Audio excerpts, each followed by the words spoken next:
টালিউডের জনপ্রিয় অভিনেতা সোহম চক্রবর্তীকে ঘিরে ফের শুরু হয়েছে আলোচনা। এবার কাজ করিয়ে পারিশ্রমিক না দেওয়া এবং এক কাঠমিস্ত্রিকে মারধরের অভিযোগ উঠেছে অভিনেতার বিরুদ্ধে। ভারতীয় গণমাধ্যমের প্রতিবেদনে জানা গেছে, এই ঘটনায় রাজ কাপুর শর্মা নামে এক কাঠমিস্ত্রি থানায় সোহমের বিরুদ্ধে অভিযোগ করেছেন।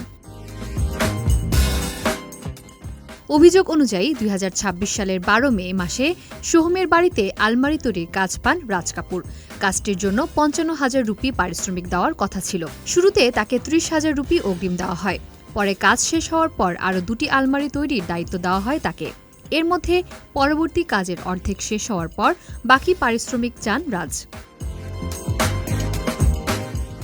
রাজের দাবি, টাকা চাইলে সোহম তা দিতে অস্বীকার করেন। শুধু তাই নয়, এ নিয়ে তাকে অকথ্য ভাষায় গালিগালাজ করা হয় এবং এক পর্যায়ে হাতাহাতির ঘটনাও ঘটে। পরে নিজের অভিযোগ জানাতে বেহালা থানায় যান ওই কাঠমিস্ত্রি। ঘটনায় শুধু সোহম নন, তার দেহরক্ষী তোতন সর্দারের বিরুদ্ধেও অভিযোগ করা হয়েছে। তবে অভিযোগের বিষয়ে এখনও প্রকাশ্যে কোনো বক্তব্য দেননি সোহম চক্রবর্তী। ফলে কাঠমিস্ত্রি করা অভিযোগের সত্যতা কিংবা ঘটনার বিস্তারিত পরিস্থিতি নিয়ে তার পক্ষের বক্তব্য জানা যায়নি।